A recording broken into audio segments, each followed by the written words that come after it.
Most consequential event of their campaigns, with Election Day now less than 2 months away. For Vice President Kamala Harris, this is her first debate since President Biden withdrew from the race on July 21st. Of course, that decision followed his debate against President Donald Trump in June. Since then, this race has taken on an entirely new dynamic. And that brings us to the rules of tonight's debate. 90 minutes with 2 commercial breaks. No topics or questions have been shared with the campaigns.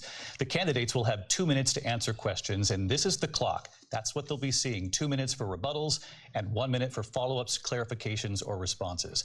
Their microphones will only be turned on when it's their turn to speak. No pre-written notes allowed. There is no audience here tonight in this hall at the National Constitution Center. This is an intimate setting for 2 candidates who have never met. President Trump won the coin toss. He chose to deliver the final closing statement of the evening. Vice President Harris selected the podium to the right. So let's now welcome the candidates to the stage. Vice President Kamala Harris and President Donald Trump. Don't worry, we'll be the audience. Let's fucking go.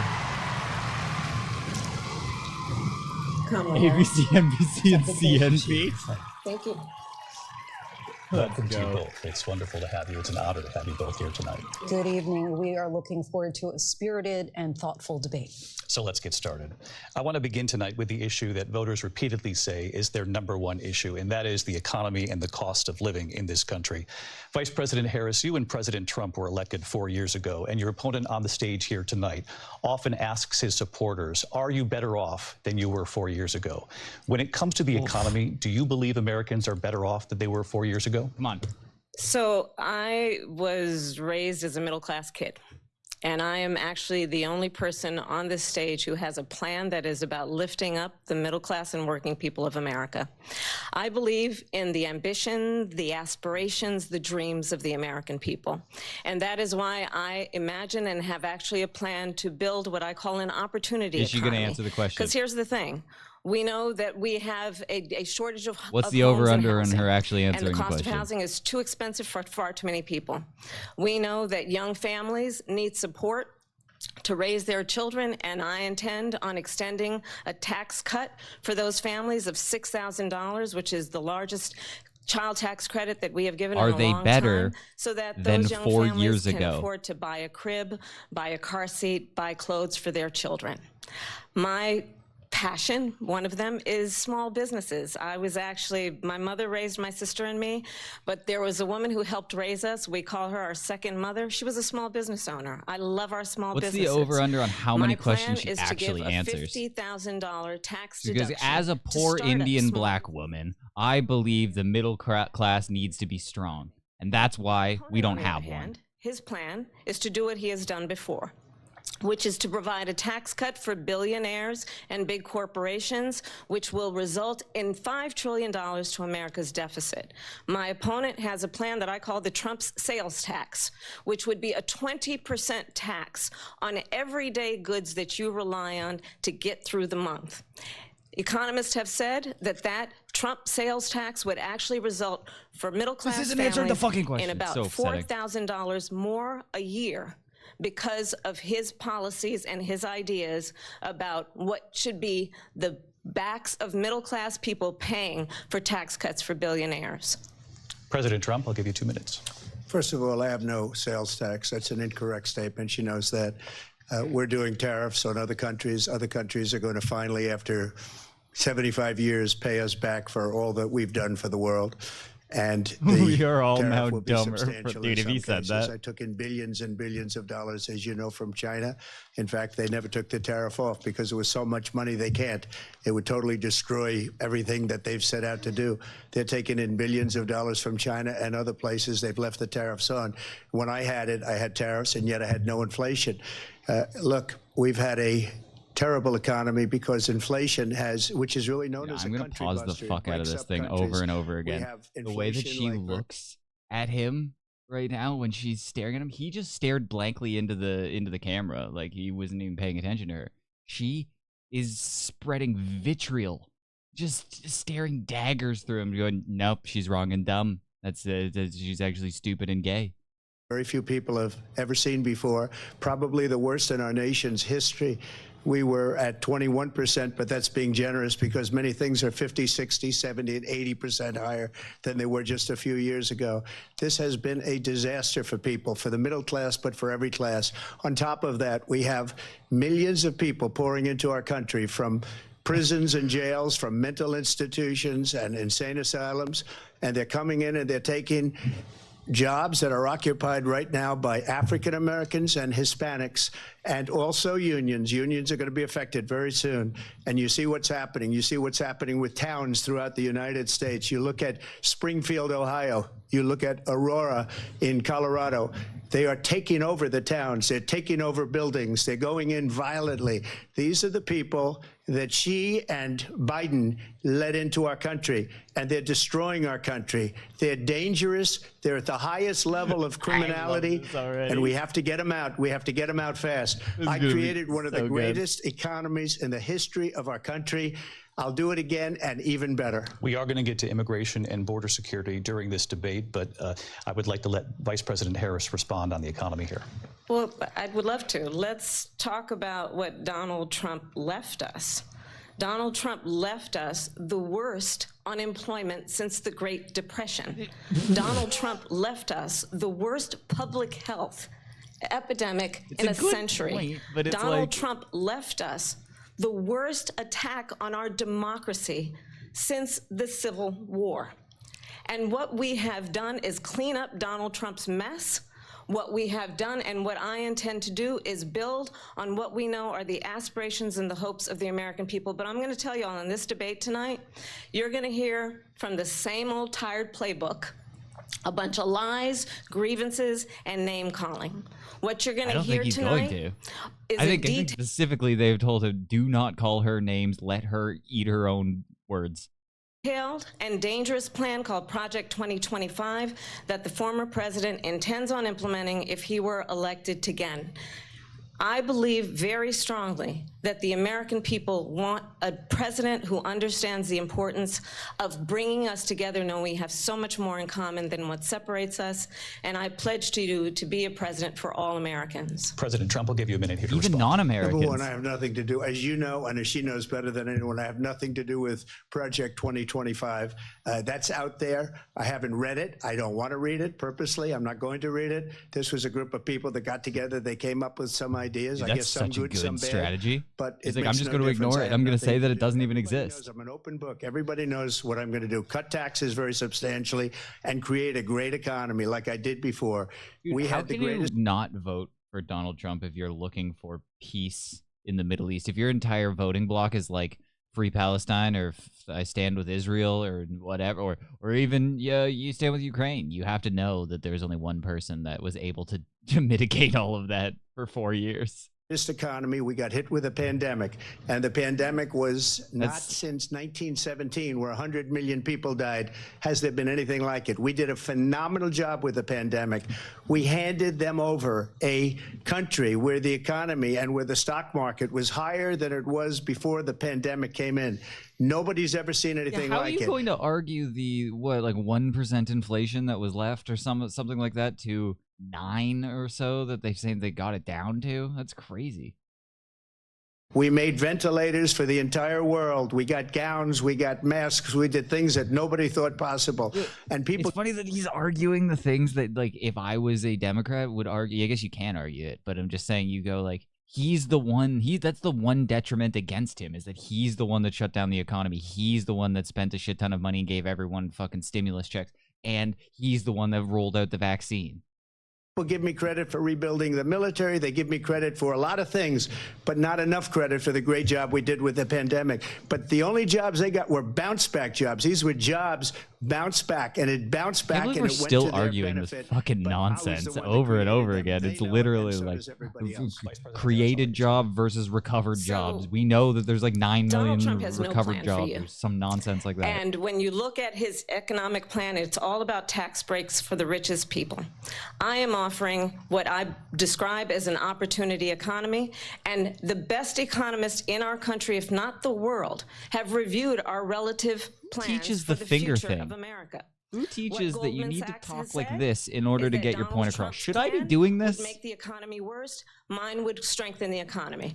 What the Wharton School has said is Donald Trump's plan would actually explode the deficit. 16 Nobel laureates have described his economic plan as something that would increase inflation and by the middle of next year would invite a recession. You just have to look at where we are and where we stand on the issues. And I'd invite you to know that Donald Trump actually has no plan for you because he is more interested in defending himself than he is in looking out for you. That's just a soundbite. They gave her that to say.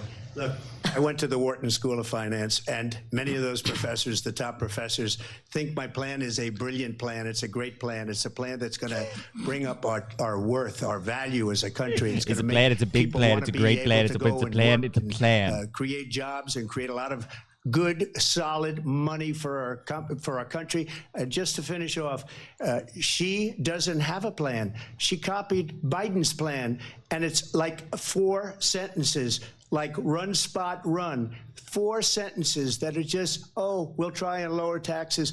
She doesn't have a plan. Take a look at her plan. She doesn't have a plan. Mr. President, I do want to drill down on something you both brought up. I have so many more plans. The Vice President brought Think up of all the plans. I have the plans. And let's drill down on this, because your plan is what she calls is essentially a national sales tax. Your proposal calls for tariffs, as you pointed out here, on foreign imports across the board. You recently said that you might double your plan, imposing tariffs up to 20% on goods coming into this country. As you know, many economists say that with tariffs at that level, costs are then passed on to the consumer. Vice President Harris has argued it'll mean higher prices on gas, food, clothing, medication, arguing it costs the typical family nearly $4,000 a year. The gas prices were the lowest ever. Americans can afford higher prices because of tariffs? They're not going to have higher prices. What's going to have, and who's going to have higher prices, is China and all of the countries that have been ripping us off for years. I was the only president ever. China was paying us hundreds of billions of dollars, and so were other countries. And, you know, if she doesn't like them, they should have gone out and they should have immediately cut the tariffs. But those tariffs are there 3.5 years now under their administration. We are going to take in billions of dollars, hundreds of billions of dollars. I had no inflation, virtually no inflation. They had the highest inflation perhaps in the history of our country, because I've never seen a worse period of time. People can't go out and buy cereal or bacon or eggs or anything else. The people of our country are absolutely dying with what they've done. For a while. They've destroyed. I've watched so many things where he just goes like, "We're gonna make bacon affordable again" is one of the slogans. Mwah, mwah. Couldn't be better. The economy, and all you have to do is look at a poll. The polls say 80 and 85 and even 90% that the Trump economy was great, that their economy was terrible. Vice President Harris, I do want to ask for your response, and you heard what the president said there, because the Biden administration did keep a number of the Trump tariffs in place. So how do you respond? Well, let's be clear that the Trump administration resulted in a trade deficit, one of the highest we've ever seen in the history of America.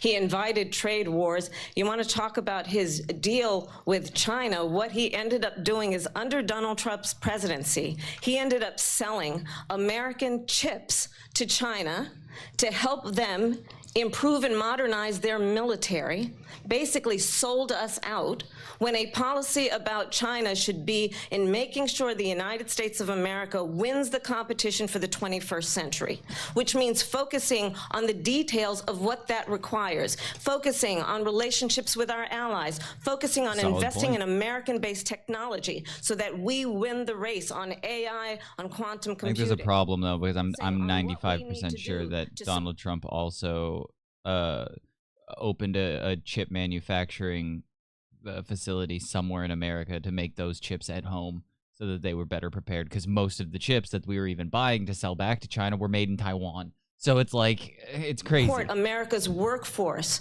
so that we don't end up having on the short end of the stick in terms of workers' rights. But what Donald Trump did, let's talk about this, with COVID, is he actually thanked President Xi for what he did during COVID. Look at his tweet. "Thank you, President Xi!" Exclamation giving everyone point, COVID? When we know that Xi was responsible for lacking and not giving us transparency about the origins of COVID. President Trump, I'll let you respond. Is that real? Did we just do a full 180? That you weren't even allowed to say that it came from... You can't do that. We weren't allowed to say that it came from China, and now you're like, look, he didn't say it came from China. He called it the Kung Flu. First of all, they bought their chips from Taiwan. We hardly make chips anymore because of philosophies like they have and policies like they have. I don't say her because she has no policy. Everything that she believed 3 years ago and 4 years ago is out the window. She's going to my philosophy now. In fact, I was going to send her a MAGA hat. She's gone to my philosophy. But if she ever got elected, she'd change it. And it will be the end of our country. She's a Marxist. Everybody knows she's a Marxist. Her father's a Marxist professor in economics, and he taught her well. But when you look at what she's done to our country, and when you look at these millions and millions of people that are pouring into our country monthly, where it's, I believe, not make these faces because it does come off as extremely unappealing. I think it's a lot higher than the 21. That's bigger than New York State pouring in. And just look at what they're doing to our country. They're criminals. Many of these people coming in are criminals. And that's bad for our economy, too. You know, you mentioned before, we'll talk about immigration later. Well, bad immigration is the worst thing that can happen to our economy. They crazy. He was just shot at a month ago. And it's yet to be brought up into the debate, which is wild. If that was the other way around, if Kamala Harris was just shot at, it would be the only topic of discussion. We don't even bring it up until like an hour into the debate. Has destroyed our country with policy that's insane. Almost policy that you'd say they have to hate our country. President Trump, thank you. Lindsay? I want to turn to the issue of abortion. President Trump, you've often touted that you were able to kill Roe v. Wade. Last year, you said that you were proud to be the most pro-life president in American history. Then last month, you said that your administration would be great for women and their reproductive rights. In your home state of Florida, you surprised many with regard to your 6-week abortion ban because you initially had said that it was too short. And you said, quote, I'm going to be voting that we need more than 6 weeks. But then the very next day, you reversed course and said you would vote to support the 6-week ban. Vice President Harris says that women shouldn't trust you on the issue of abortion because you've changed your position so many times. Therefore, why should they trust you? Well, the reason I'm doing that vote is because the plan is, as you know, the vote is, they have abortion in the 9th month. They even have, and you can look at the governor of West Virginia, the previous governor of West Virginia, not the current governor, is doing an excellent job, but the governor before, he said the baby will be born and we will decide what to do with the baby. In other words, we'll execute the baby. And that's why I did that, because that predominates, because they're radical. The Democrats are radical in that. And her vice presidential pick, which I think was a horrible pick, by the way, for our country, because he is really out of it.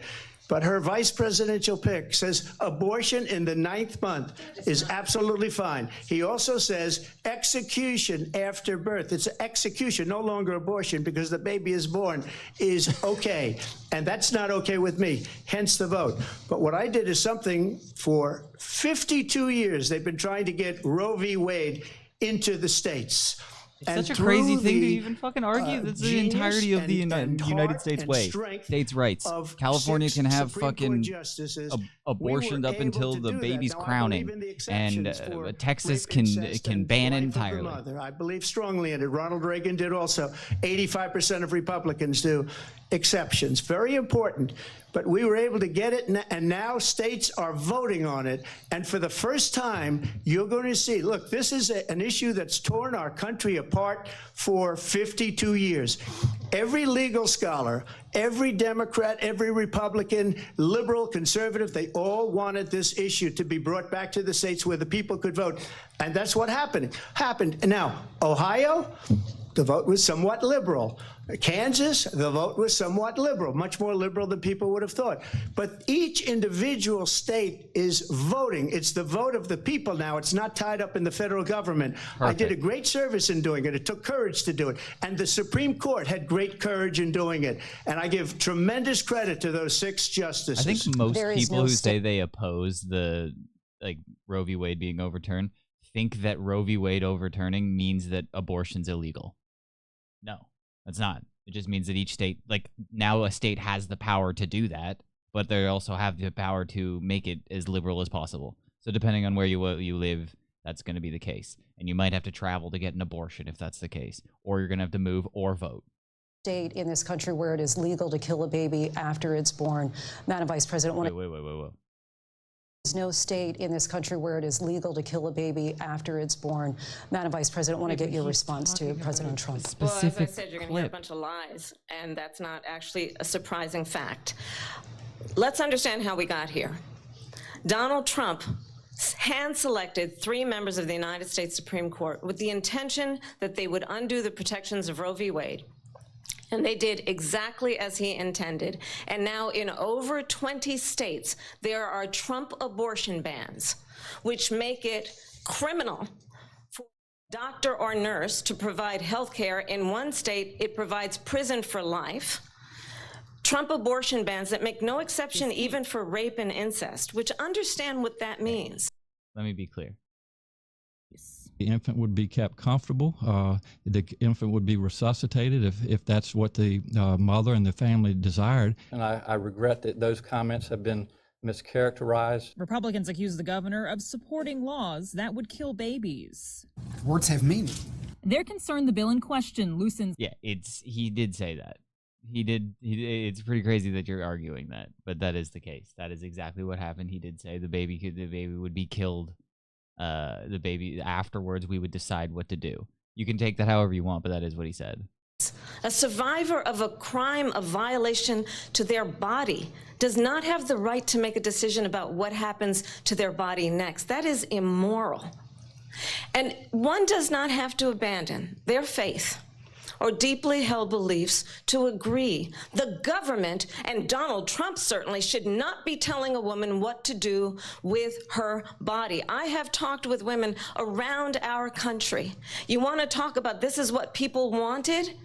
Pregnant women who want to carry a pregnancy to term, suffering from a miscarriage, being denied care in an emergency room because the health care providers Pretty sure Donald Trump just afraid announced they that he's might go going to to jail, pay and people she's to get bleeding out in pregnant a now. car Like in the he's parking like lot. offering, She like didn't want making that. it mandatory Her that husband didn't Medicare want will that. cover A 12-year-old survivor of what incest is it? being forced Fertility to carry treatments? a pregnancy to term? They don't want that. And I pledge to you, when Congress passes a bill to put back in place the protections of Roe v. Wade, as President of the United States, I will proudly sign it into law. But understand, if Donald Trump were to be reelected, he will sign a national abortion ban. Understand, in his Project 2025, there are legalizing illegal border crossings. Whoa, what the fuck just happened? Whoa. Hundreds of billions of ban. Vice President Harris says that women should, and said you would vote to support the 6. Said Florida, you surprised many with regard to your 6-week abortion ban because you initially. What did I do? her, I think probably her boss. President Harris. Well, there she goes. What did I do? pledge to you, when Congress, President of the United States, if Donald Trump were 2025, there would be a national abortion, a monitor that would be monitoring your pregnancies, your miscarriages. I think the American people It's 100% believe not true. that That's not what certain he freedoms, he in wants it to be the particular the state's freedom to decision. make decisions about one's own body, should not be made by the government. Thank you, Vice President Harris. Well, there she goes again. It's a lie. I'm not signing a ban, and there's no reason to sign a ban because we've gotten what everybody wanted. Democrats, Republicans, and everybody else, and every legal scholar wanted it to be brought back into the states, and the states are voting. And it may take a little time, but for 52 years, this issue has torn Donald our Trump's hair is country not on point apart, tonight. and they've He's got, wanted like, a it weird back in the haircut. states. And I did something that nobody thought was possible. The states are now voting. What she says is an absolute lie. And as far as the abortion ban, no, I'm not in favor of abortion ban, but it doesn't matter because this issue has now been taken over by the states. Would you veto a national abortion ban if it came Well, to I your won't desk? have to because, again, 2 things. Number one, she said she'll go back to Congress. She'll never get the vote. It's impossible for her to get the vote, especially now with the 50-50, essentially 50-50 in both Senate and the House. She's not going to get the vote. She can't get the vote. She won't even come close to it. So it's just talk. You know what it reminds me of? When they said they're going to get student loans terminated, and it ended up being a total catastrophe. The student loans, and then I think probably her boss, if you call him a boss, he spends all his time on the beach. But look, her boss went out and said, we'll do it again. We'll do it a different way. And he went out, got rejected again by the Supreme Court. So all these students got taunted with this whole thing about this whole idea. And how unfair that would have been, part of the reason they lost, to the millions and millions of people that had to pay off their student loans. They didn't get it for free. But they were saying it's the same way that they talked about that they talk about abortion. But if I could just get a yes or no, because your running mate, J.D. Vance, has said that you would veto it if it did come to your desk. Well, I didn't discuss it with J.D. In all fairness, J.D., and I don't mind if he has a certain view, but I think he was speaking for me, but I really didn't. Look, we don't have to discuss it because she'd never be able to get it, just like she couldn't get student loans. They couldn't get student loans. They didn't even come close to getting student loans. They taunted young people and a lot of other people that had loans. They can never get this approved. So it doesn't matter what she says about going to Congress. Well, wonderful. Let's go to Congress, do it. But the fact is that for years they wanted to get it out of Congress and out of the federal government, and we did something that everybody said couldn't be done. And now you have a vote of the people on abortion. Vice President Harris, I want to give you your time to respond, but I do want to ask, would you support any restrictions on a woman's right to an abortion? I absolutely support reinstating the protections of Roe v. Wade. And as you rightly mentioned, nowhere in America is a woman carrying a pregnancy to term and so asking for an abortion. That is not happening. It's insulting to the women of America. And understand what has been happening under Donald Trump's abortion bans. Couples who pray and dream of having a family are being denied IVF treatments. What is happening in our country? That's such a bad turn. Working people, working women who are working 1 or 2 jobs, who can barely afford childcare as it is, have to travel to another state to get on a plane sitting next to strangers to go and get the health care she needs. Barely can afford to do it, and what you are putting her through is unconscionable. And the people of America have not, the majority of Americans believe in a woman's right to make decisions about her own body, and that is why in every state where this issue has been on the ballot, in red and blue states both, the people of America have voted for freedom. Vice President, excuse me, I have to respond. Another lie. It's another lie. I have been a leader on IVF, which is fertilization. Yeah. The IVF, I have been a leader. In fact, when they got a very negative decision on IVF from the Alabama courts, I saw the people of Alabama and the legislature 2 days later voted it in. I've been a leader on it. They know that, and everybody else knows it. I have been a leader on fertilization, IVF. And the other thing, you should ask, will she allow abortion in the 8th month, 9th month, 7th month? Come on. Okay, would you do that? Answer it. Why don't you ask her that question? Why don't you answer That's the question? Would you because veto? Under Roe v. Answer Wade, the question, would you veto? you could do abortions in the 7th month, the 8th month, the 9th That's month, not true. and probably after birth. Just look at the governor, former governor of Virginia. The governor of Virginia said, we put the baby aside and then we determine what we want to do with the baby. President Trump, thank you. We're going to turn now to immigration and border security. We know it's an issue that's important to Republicans, Democrats, voters across the board in this country. Vice President Harris, you were tasked by President Biden with getting to the root causes of migration from Central America. We know that illegal border crossings reached a record high in the Biden administration. This past June, President Biden imposed tough new asylum restrictions. We know the numbers since then have dropped significantly. But my question to you tonight is, why did the administration wait until 6 months before the election to act? And would you have done anything differently from President Biden on this? So I'm the only person on this stage who has prosecuted transnational criminal organizations for the trafficking of guns, drugs, and human beings. And let me say that the United States Congress, including some of the most conservative members of the United States Senate, came up with a border security bill which I supported. And that bill would have put 1,500 more border agents on the border to help those folks who are working there right now overtime trying to do their job. Crazy to do this. It would have allowed us to stem the flow of fentanyl coming into the United States. I know there are so many families watching tonight who have been personally affected by the surge of fentanyl in our country. That bill would have put more resources to allow us to prosecute transnational criminal organizations for trafficking in guns, drugs, and human beings. But you know what happened to that bill? Donald Trump got on the phone, called up some folks in Congress, and said, kill the bill. And you know why? Probably because it says trans in it. He hates trans people. Instead of fixing a problem. And understand, this comes at a time where the people of our country actually need a leader who engages in solutions, who actually addresses the problems at hand. But what we have in the former president is someone who would prefer to run on a problem instead of fixing a problem. And I'll tell you something, he's going to talk about immigration a lot tonight, even when it's not the subject that is being raised. And I'm going to actually do something really unusual, and I'm going to invite you to attend one of Donald Trump's rallies, because it's a really interesting thing to watch.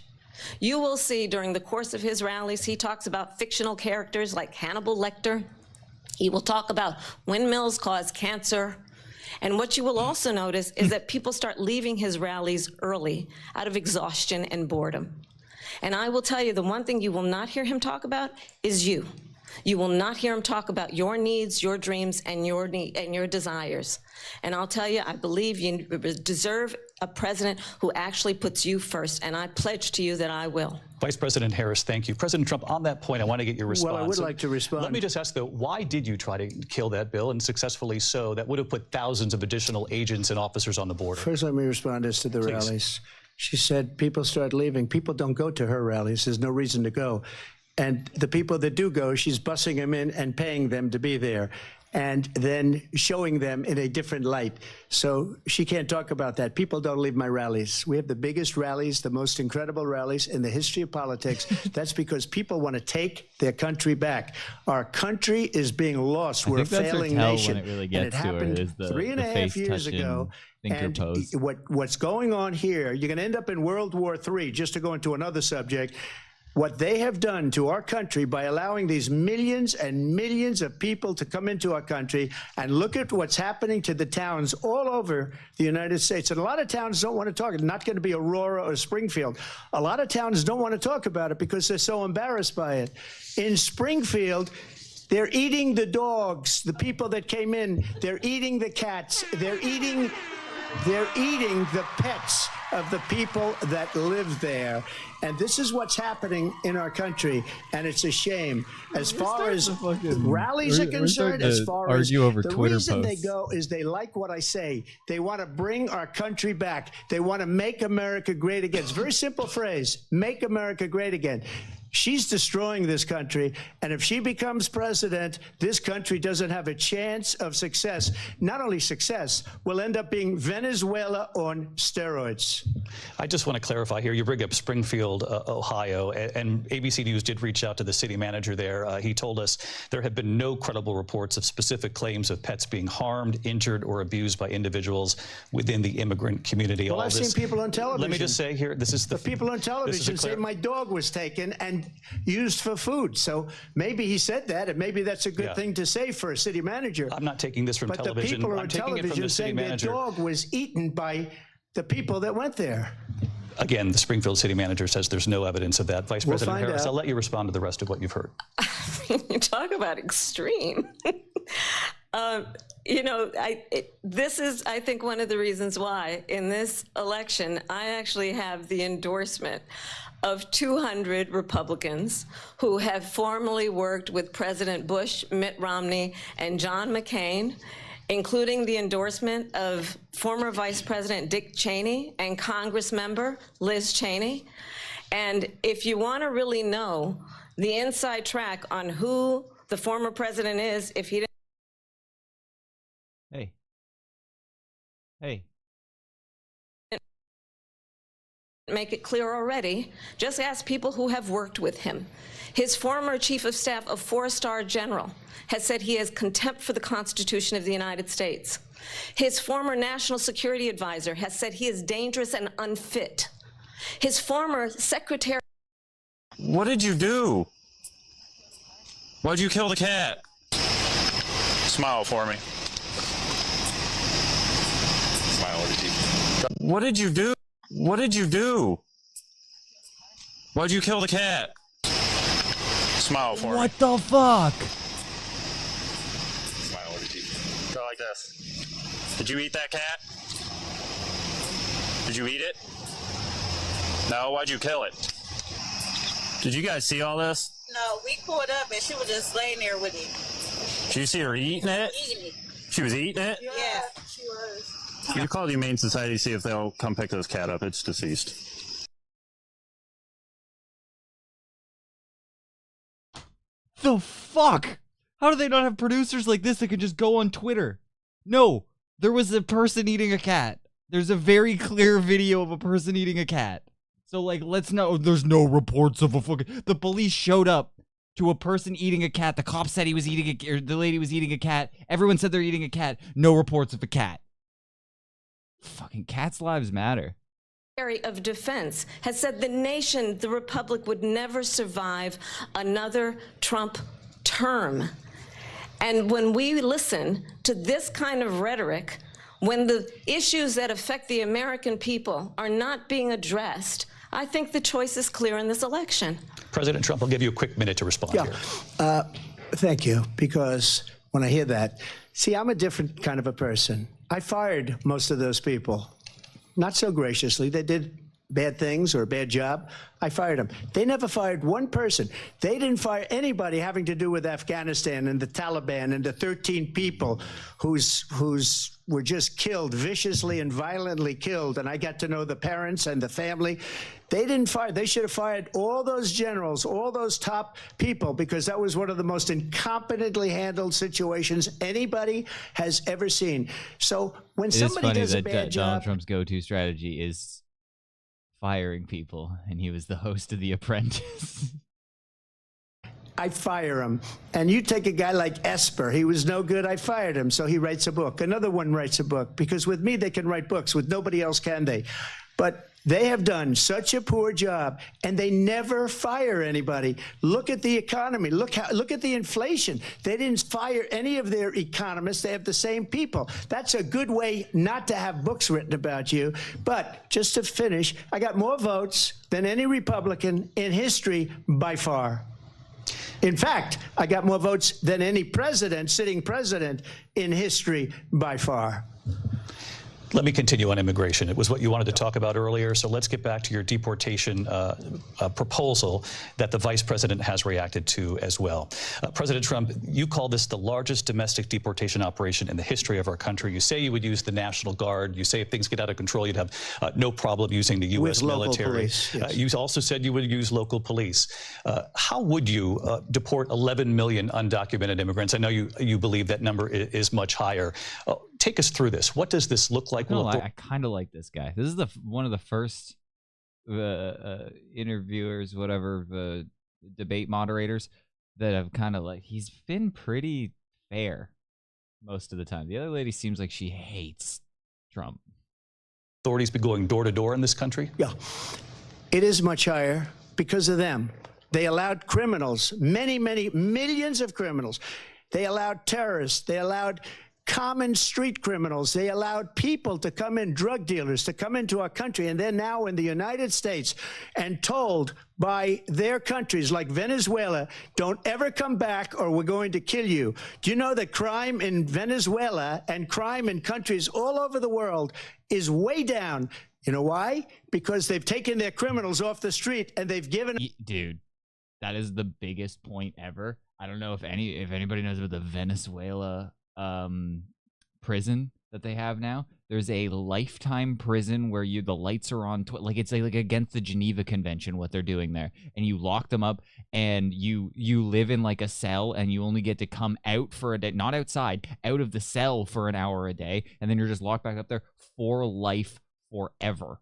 And those are just the worst. Those are like the rapists and the pedophiles and all the worst of the people in society. And then Venezuela's crime is just gone because it turns out there was just like 600 people that were doing all the heinous acts in the country. And if you just put them in a box, everything's fine.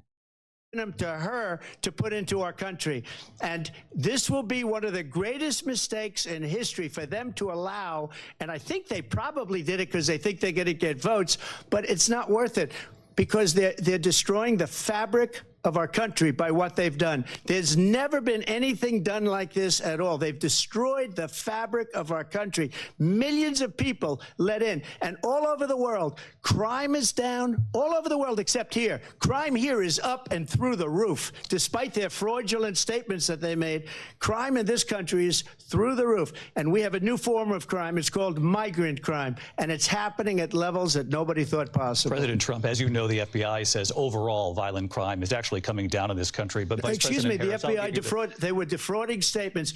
They didn't include the worst cities. They didn't include the cities with the worst crime. It was a fraud, just like their number of 818,000 jobs that they said they created turned out to be a fraud. President Trump, thank you. I'll let you respond, Vice President Harris. Well, I think this is so rich coming from someone who has been prosecuted for national security crimes, economic crimes, election interference, has been found liable for sexual assault, and his next big court appearance is in November at his own criminal sentencing. And let's be clear where each person stands on the issue of what is important about respect for the rule of law and respect for law enforcement. The former vice president called for defunding federal law enforcement, 45,000 agents, get this, on the day after he was arraigned on 34 felony counts. So let's talk about what is important in this race. It is important that we move forward, that we turn the page on this same old tired rhetoric and address. You're in office. Don't say turn the page. You're in office. How do you go? We're gonna move forward. We're gonna, like, you're the page we need to turn from. The needs of the American people, address what we need to do about the housing shortage, which I have a plan for, address what we must do to support our small businesses, address bringing down the price of groceries. But frankly, the American people are exhausted with this same old tired playbook. Vice President Harris, thank you. Excuse me. Every one of those cases was started by them against their political opponent. And I'm winning most of them, and I will win the rest on appeal. And you saw that with the decision that came down just recently from the Supreme Court. I'm winning most of them. But those are cases, it's called weaponization. Never happened in this country. They weaponized the Justice Department. Every one of those cases was involved with the DOJ, from Atlanta and Fani Willis to the Attorney General of New York, I feel like and the DA in New York. People do kind of just look at this as like a prosecutor and a criminal, say, and I think a lot of people are like, criminal. They're the ones that system is made rigged. them go after me. By the way, Joe Biden was found essentially guilty on the documents case. And what happened in my documents case? They said, oh, that's the toughest of them all. A complete and total victory. 2 months ago, it was thrown out. It's weaponization, and they used it, and it's never happened in this country. They used it to try and win an election. They're fake cases. President Trump, thank you. A really quick response here, Vice President Harris, on this notion of weaponization of the Justice Department. Well, let's talk about extreme and understand the context in which this election in 2024 is taking place. The United States Supreme Court recently ruled that the former president would essentially be immune from any misconduct if he were to enter the White House again. Understand, this is someone who has openly said he would terminate, I'm quoting, terminate the Constitution of the United States, that he would weaponize the Department of Justice against his political enemies.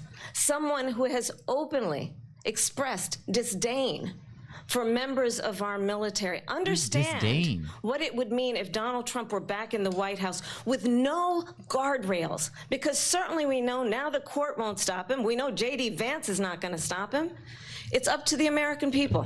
Vice President stop Harris. him. Thank you. Lindsay? Vice President Harris, in your last run for president. Weaponized, please. We This is the one that weaponized, not me. She weaponized. I probably took a bullet to the head because of the things that they say about me. They talk about 45 democracy. minutes I'm a in. threat to democracy. They're the threat to democracy with a President fake Russia investigation We do have a lot to that get. went nowhere. We have a lot to get to. Lindsay? Vice President Harris, in your last run for president, you said you wanted to ban fracking. Now you don't. You wanted mandatory government buyback programs for assault weapons. Now your campaign says you don't. You supported decriminalizing border crossings. Now you're taking a harder line. I know you say that your values have not changed. So then why have so many of your policy positions changed? Good question. So my values have not changed, and I'm going to discuss every... Over under that she answers it? Not a chance. Zero chance that the next words come out of her mouth is an answer to the question. one of the, at least every point that you've made. But in particular, let's talk about fracking because we're here in Pennsylvania. I made that very clear in 2020. I will not ban fracking. I have not banned fracking as Vice President of the United States. And in fact, I was the tie-breaking vote on the Inflation Reduction Act, which opened new leases for fracking.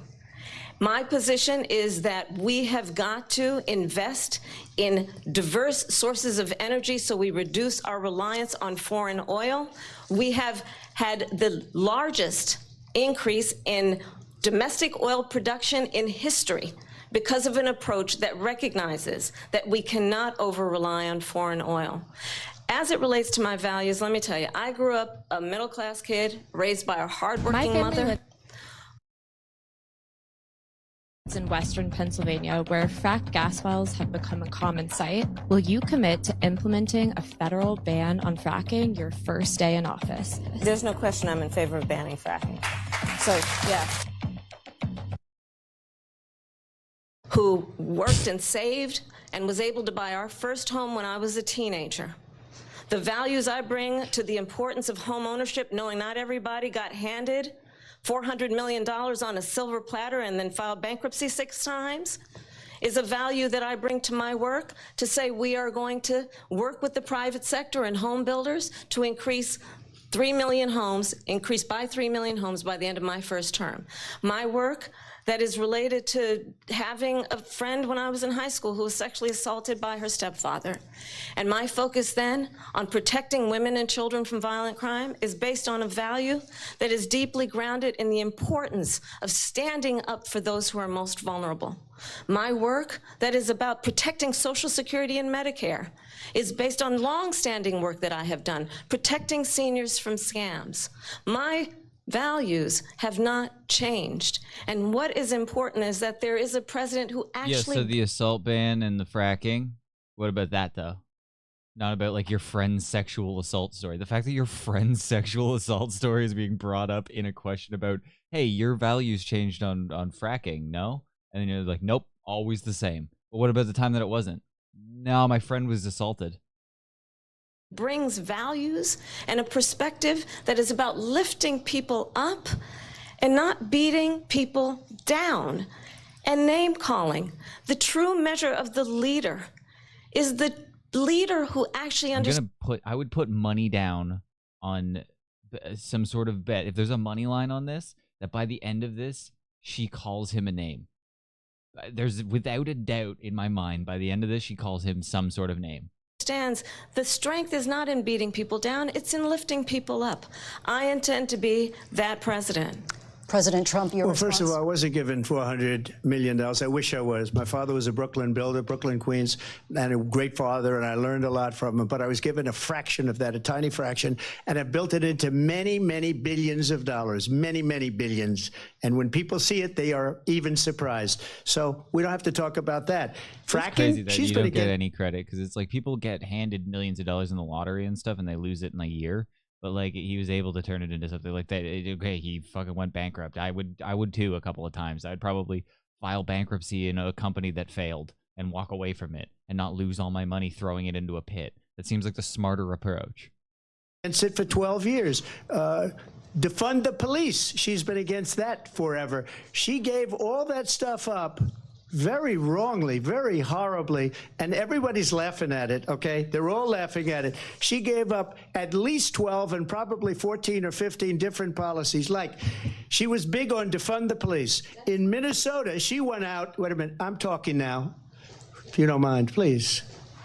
Does that sound familiar? Wow. She went out in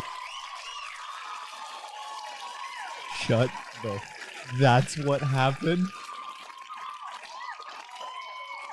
This is the greatest moment in the entire debate. I fucking got.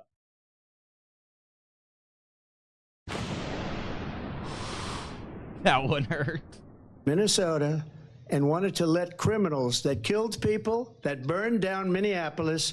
She went out and raised money to get them out of jail.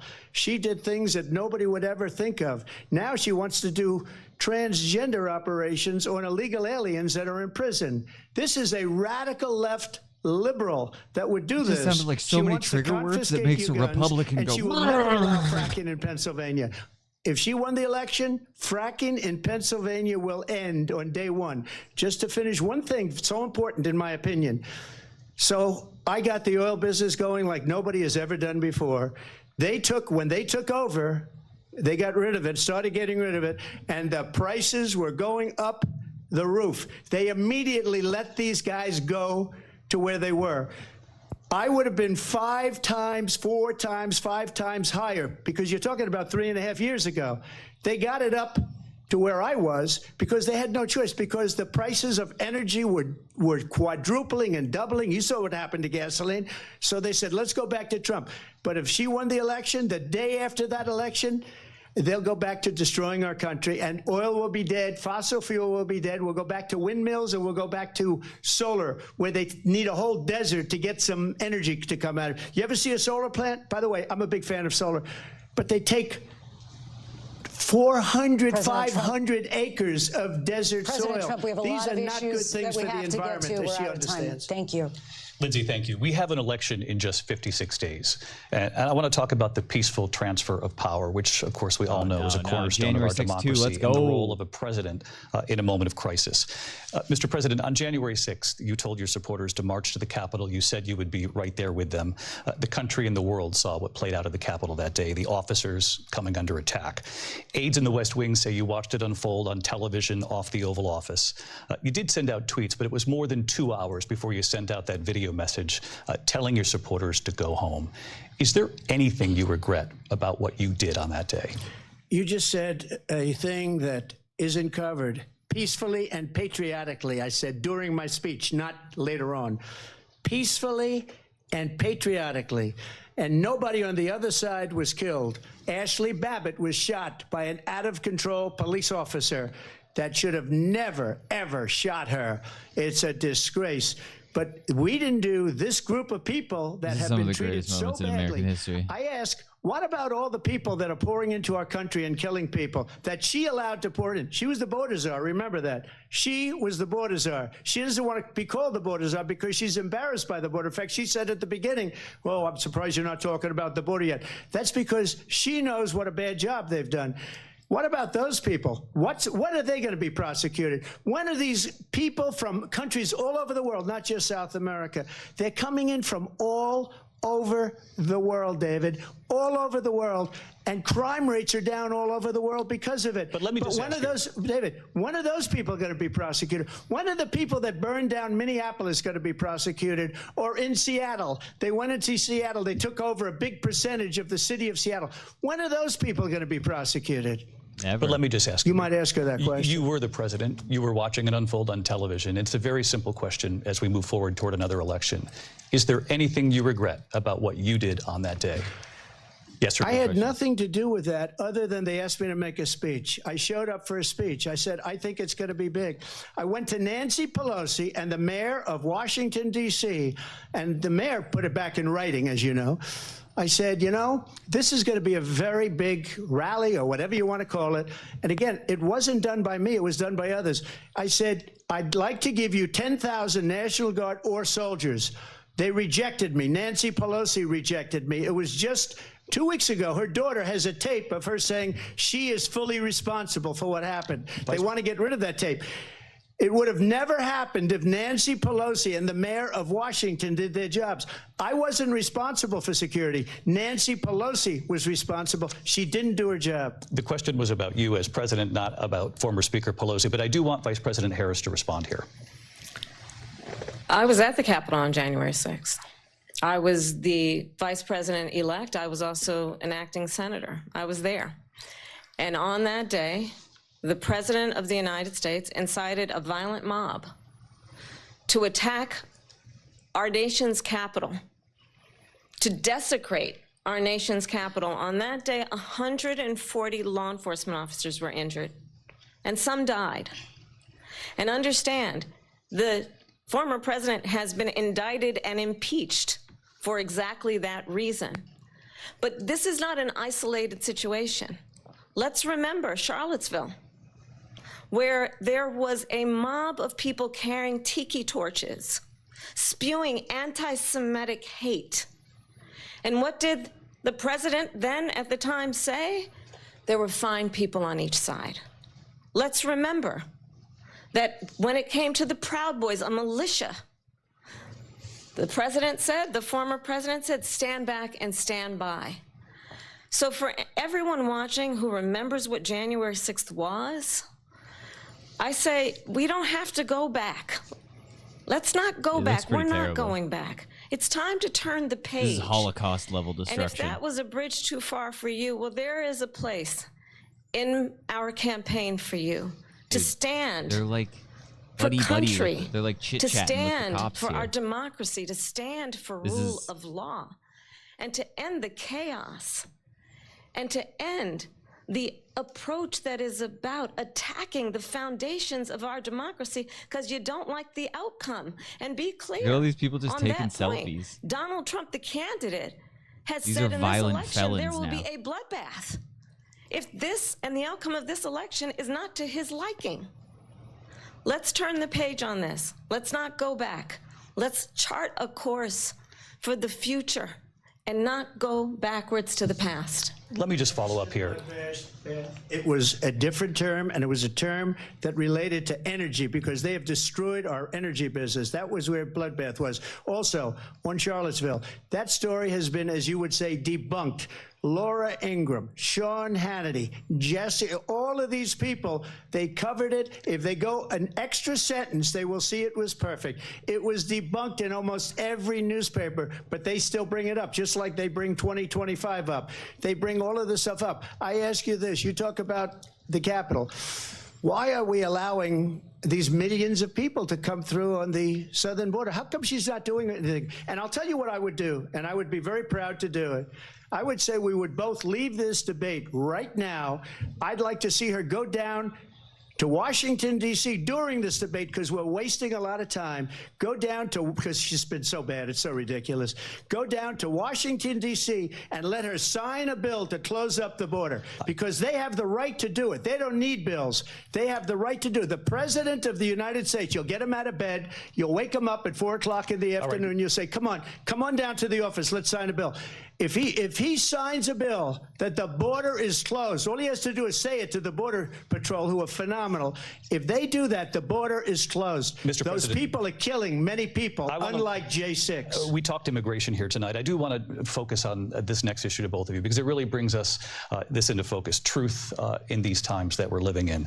Mr. President, for 3.5 years after you lost the 2020 election, you repeatedly falsely claimed that you won, many times saying you won in a landslide. In the past couple of weeks leading up to this debate, you have said, quote, you lost by a whisker, that you, quote, didn't quite make it, that you came up a little bit short. I said that? Are you now acknowledging that you lost in 2020? No, I don't acknowledge that at all. But I said that sarcastically. You know that. It was said, oh, we lost by a whisker. That was said sarcastically. Look, there's so much proof. All you have to do is look at it. And they should have sent it back to the legislatures for approval. I got almost 75 million votes, the most votes any sitting president has ever gotten. I was told if I got 63, which was what I got in 2016, you can't be beaten.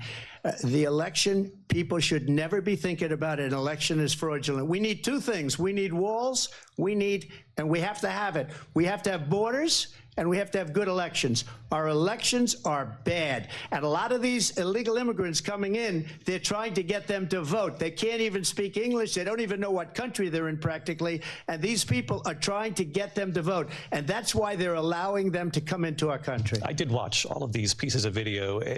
I didn't detect the sarcasm, lost by a whisker. We didn't quite make it. And we should just point out here as clarification, and you know this, you and your allies, 60 cases in front of many judges, many of them Republican. No judge looked at it. And said they said we didn't have standing. That's the other thing. They said we didn't have standing, a technicality. Can you imagine a system where a person in an election doesn't have standing? The president of the United States doesn't have standing. That's how we lost. If you look at the facts, and I'd love to have you'll do a special on it. I'll show you Georgia, and I'll show you Wisconsin, and I'll show you Pennsylvania, and I'll show you. We have so many facts and statistics. The fucking Nelk Boys are going to do a documentary or some shit. Solve the problem that we have right now. That's old news. Going to have a documentary with Trump where they debunk the election. We have a nation in decline, and they have put it into decline. We have a nation that is dying, David. Mr. President, thank you. Vice President Harris, you heard the president there tonight. He said he didn't say that he lost by a whisker. So he still believes he did not lose the election that was won by President Biden and yourself. But I do want to ask you about something that's come up in the last couple of days. This was a post from President Trump about this upcoming election just weeks away. He said, when I win, those people who cheated, and then he lists donors, voters, election officials, he says will be prosecuted to the fullest extent of the law, which will include long-term prison sentences. One of your campaign's top lawyers responded saying, we won't let Donald Trump intimidate us. We won't let him suppress the vote. Is that what you believe he's trying to do here? Donald Trump was fired by 81 million people. So let's be clear about that. And clearly he is having a very difficult time processing that. But we cannot afford to have a president of the United States who attempts, as he did in the past, to upend the will of the voters in a free and fair election. And I'm going to tell you that I have traveled the world as Vice President of the United States, and world leaders are laughing at Donald Trump. I have talked with military leaders, some of whom worked with you, and they say you're a disgrace. And when you then talk in this way in a presidential debate and deny what over and over again are court cases you have lost because you did in fact lose that election, it leads one to believe that perhaps we do not have in the candidate to my right the temperament or the ability to not be confused about fact. That's deeply troubling, and the American people deserve better. I'll give you 1 minute to respond. Ooh, I thought that was Let going me to be just the say moment. about world leaders. Viktor Orban, one of the most respected men, they call him a strong man. He's a tough person, smart. Prime Minister of Hungary. They said, why is the whole world blowing up? 3 years ago it wasn't. Why is it blowing up? He said, because you need Trump back as president.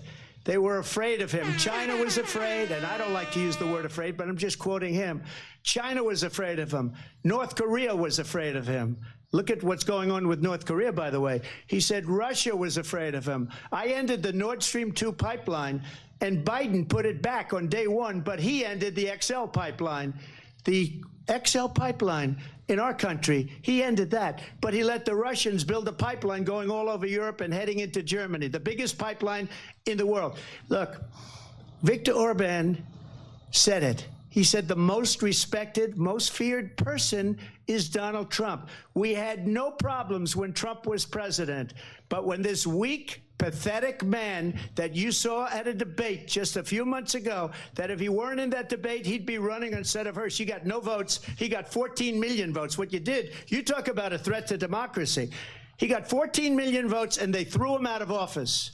And you know what? I'll give you a little secret. He hates her. He can't stand her. But he got 14 million votes. They threw him out. She got 0 votes. And when she ran, She was the first one to leave because she failed, and now she's running. I don't understand it, but I'm okay with it because your time is I think we're going to do very well. We've got a lot more to get to. Turning now to the Israel-Hamas war and the hostages who are still being held, Americans among them.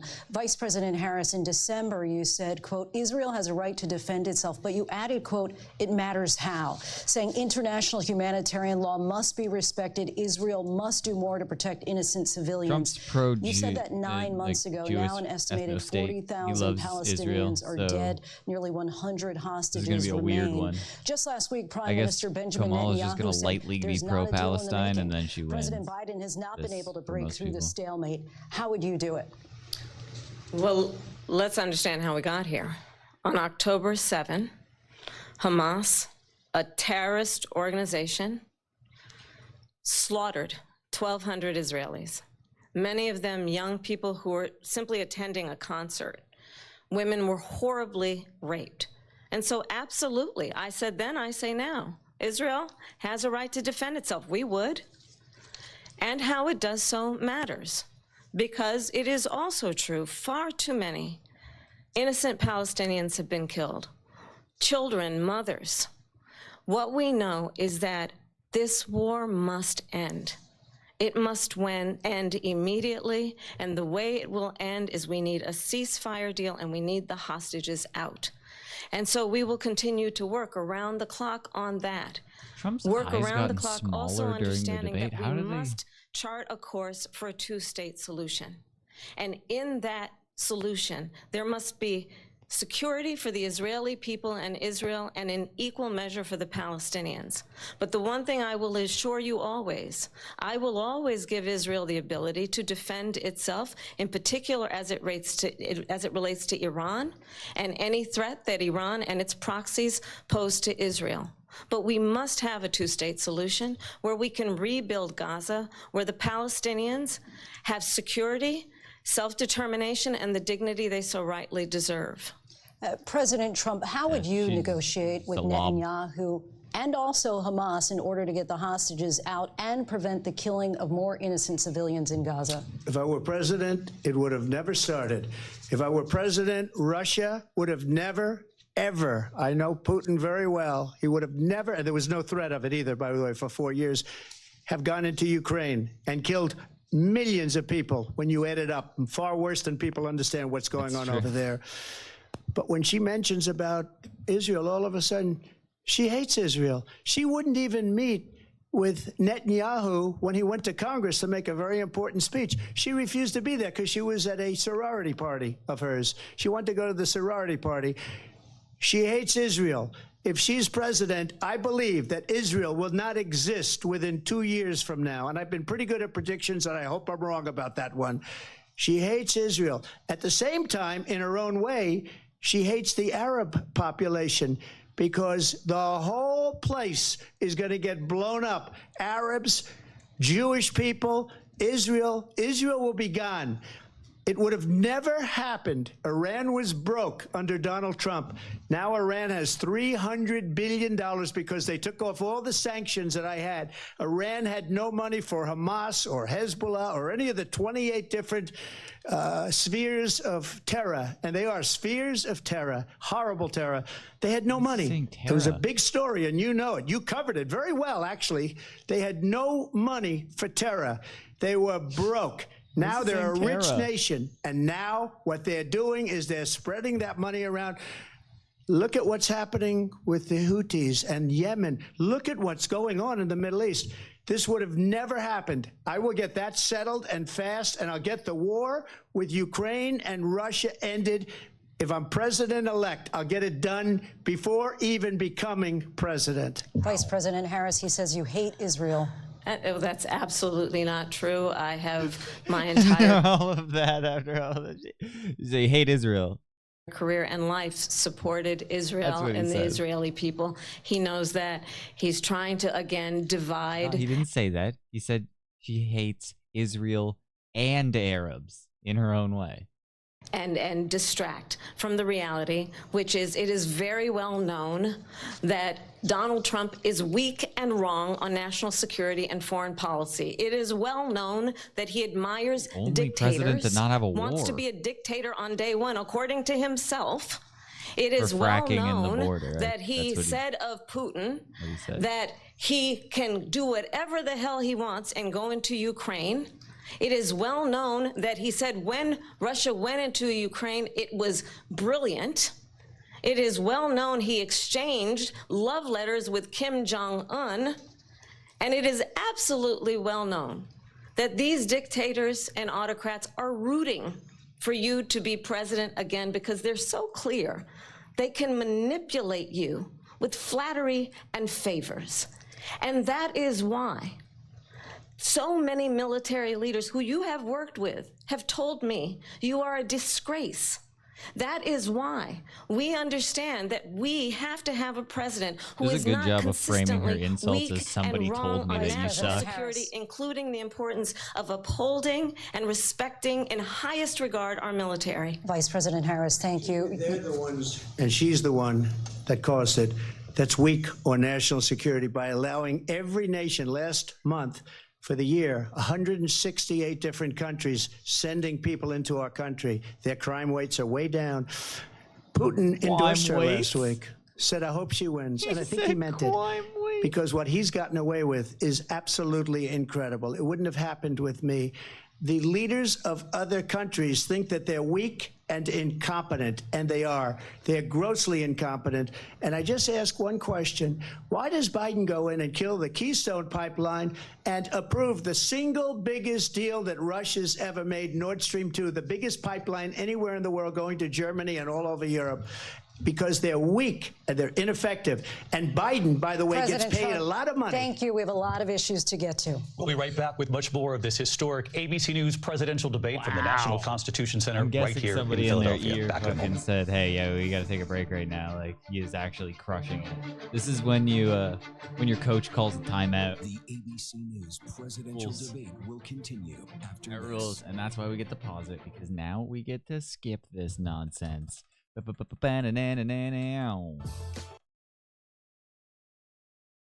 is it? A minute? Break tonight. Okay, hold on. There we go. 40 seconds. And here we go. We're back with tonight's debate between Kamala Harris and Donald Trump. When it ends in just a few minutes, join us for an analysis of tonight's No, we key won't. moments. Our team will break down how it could shake up the final sprint The to drop-off Election Day. For now, of though, let's go viewership back must to the be debate live in astronomical. Philadelphia. They must watch the ticker just go Live from the National Nobody cares. Constitution Center Nobody in cares. Philadelphia, Pennsylvania.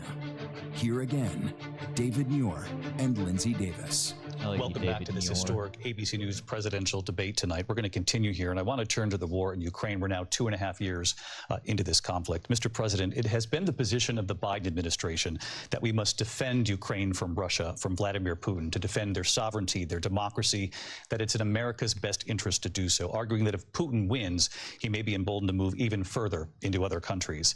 You have said you would solve this war in 24 hours. You said so just before the break tonight. How exactly would you do that? And I want to ask you a very simple question tonight. Do you want Ukraine to win this war? I want the war to stop. I want to save lives that are being uselessly, people being killed by the millions. It's the millions. It's so much worse than the numbers that you're getting, which are fake numbers. Look, we're in for 250 billion or more because they don't ask Europe, which is a much bigger beneficiary to getting this thing done than we are. They're in for $150 billion less because Biden and you don't have the courage to ask Europe like I did with NATO.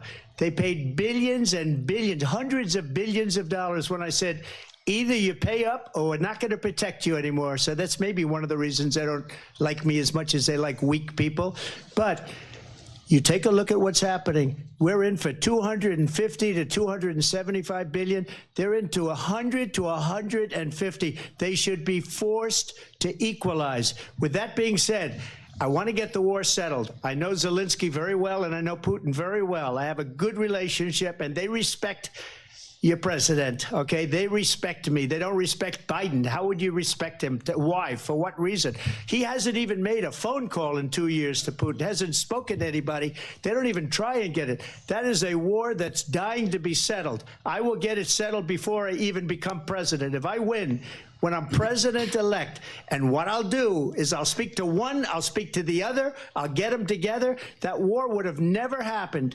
And in fact, when I saw Putin after I left, unfortunately left because our country has gone to hell, but after I left, when I saw him building up soldiers, he did it after I left, I said, oh, he must be negotiating. It must be a good, strong point of negotiation. Well, it wasn't, because Biden had no idea how to talk to him. He had no idea how to stop it. And now you have millions of people dead, and it's only getting worse, and it could lead to World War III. Don't kid yourself, David. We're playing with World War III, and we have a president that we don't even know if he's... Where is our president? We don't even know if he's a president. And just to clarify they here... threw him out of a campaign like a dog. We don't even know. Is he our president? But we have a president, Mr. President, that doesn't know he's alive. Your time is up.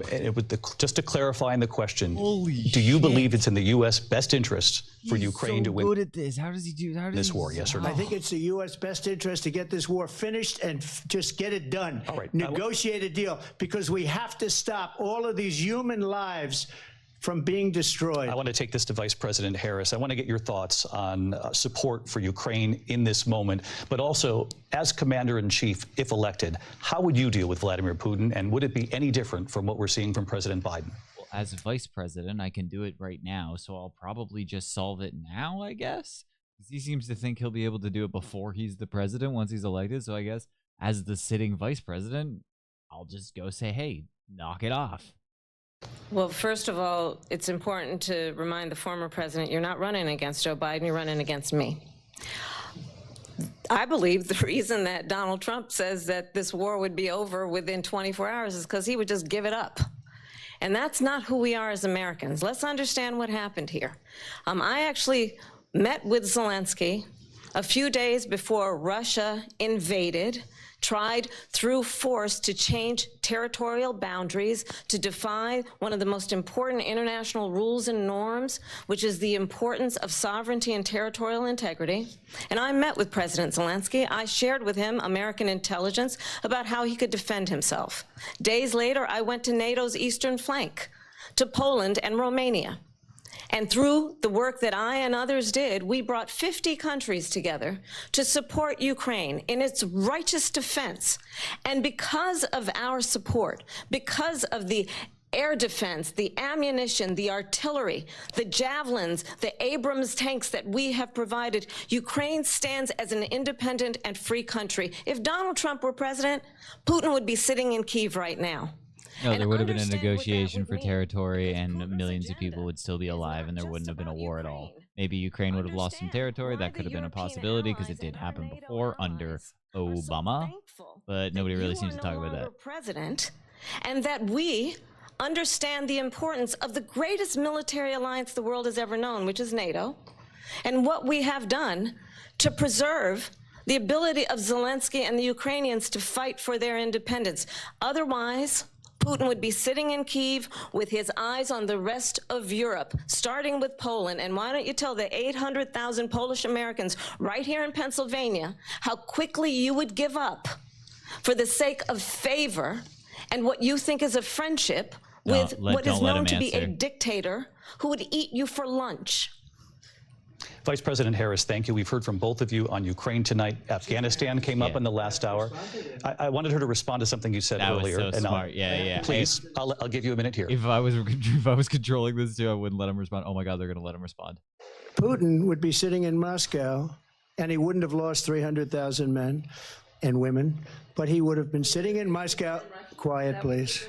He would have been sitting in Moscow, much happier than he is right now. But eventually, you know, he's got a thing that other people don't have. He's got nuclear weapons. They don't ever talk about that. He's got nuclear weapons. Nobody ever thinks about that. And eventually, maybe he'll use them, and maybe he hasn't been that threatening. But he does have that, something we don't even like to talk about. Nobody likes to talk about it. But just so you understand, they sent her to negotiate peace before this war started.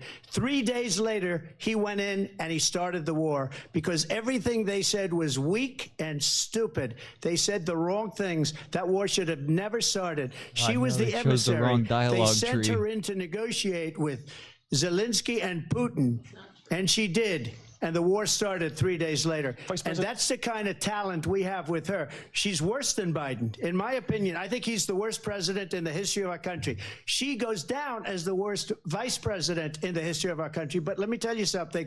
She is a horrible negotiator. They sent her in to negotiate. As soon as they left, Putin did the invasion. President Trump, thank you. You did bring up something. You said she went to negotiate with Vladimir Putin. Vice President Harris, have you ever met Vladimir Putin? Can you clarify tonight? Yet again, I said it at the beginning of this debate, you're going to hear a bunch of lies coming from this fellow. And that is another one.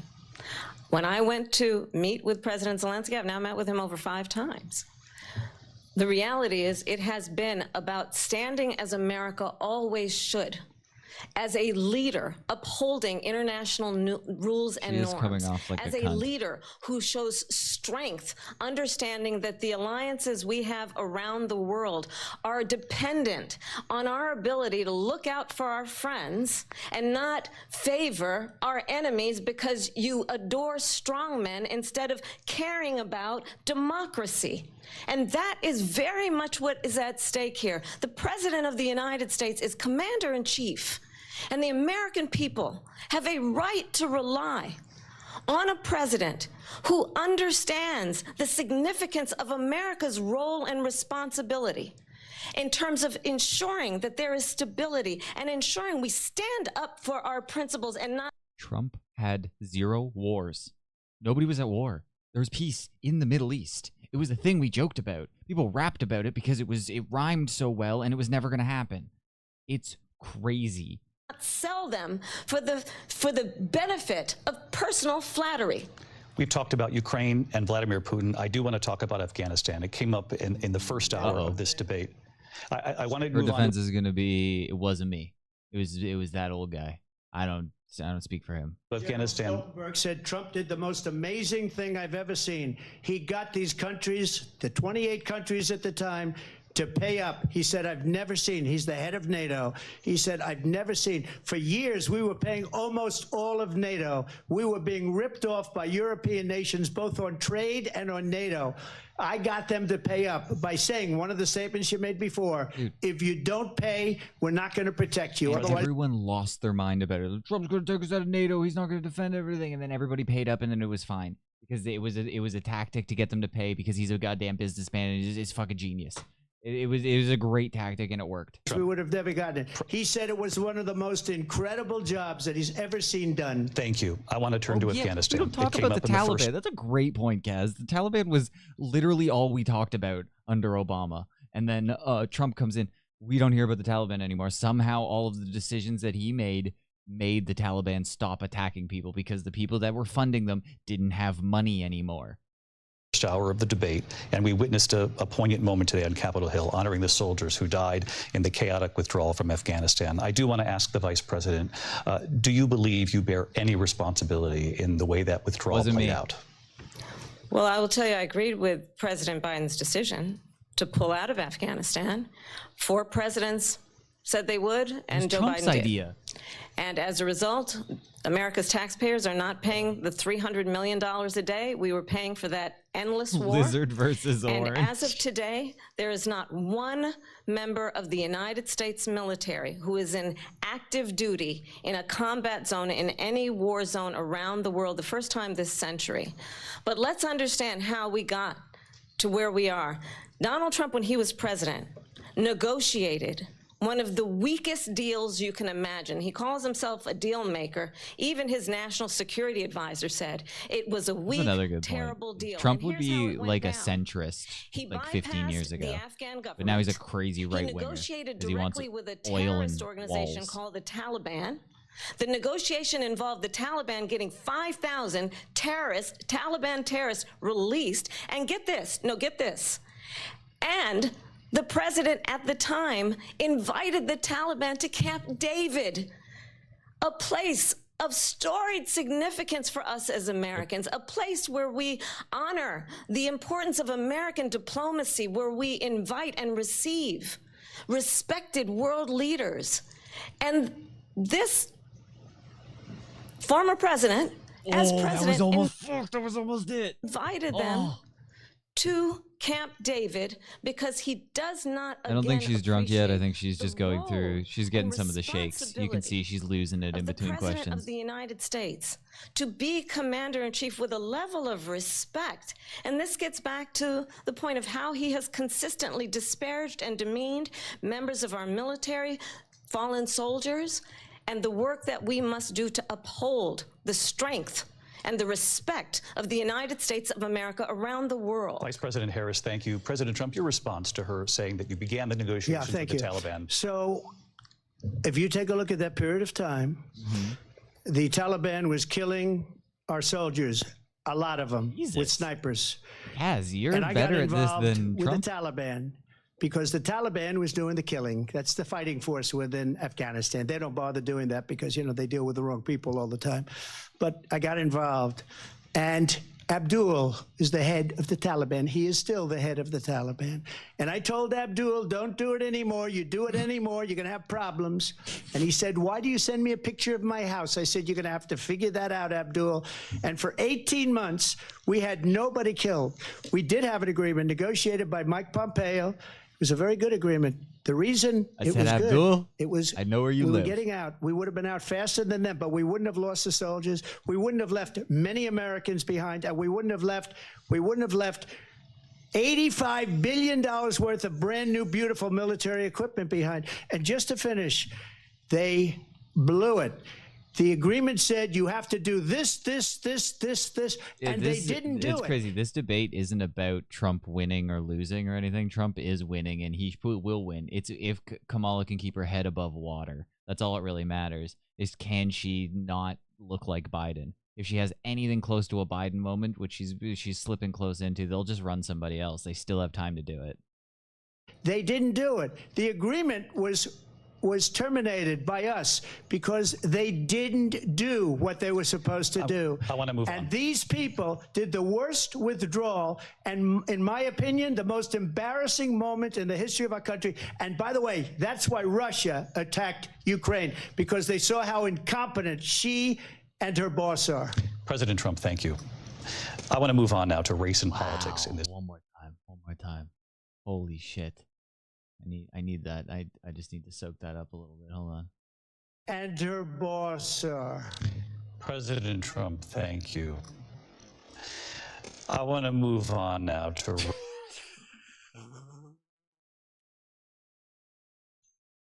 race and politics in this country. Mr. President, you recently said of Vice President Harris, quote, I didn't know she was black until a number of years ago when she happened to turn black, and now she wants to be known as black.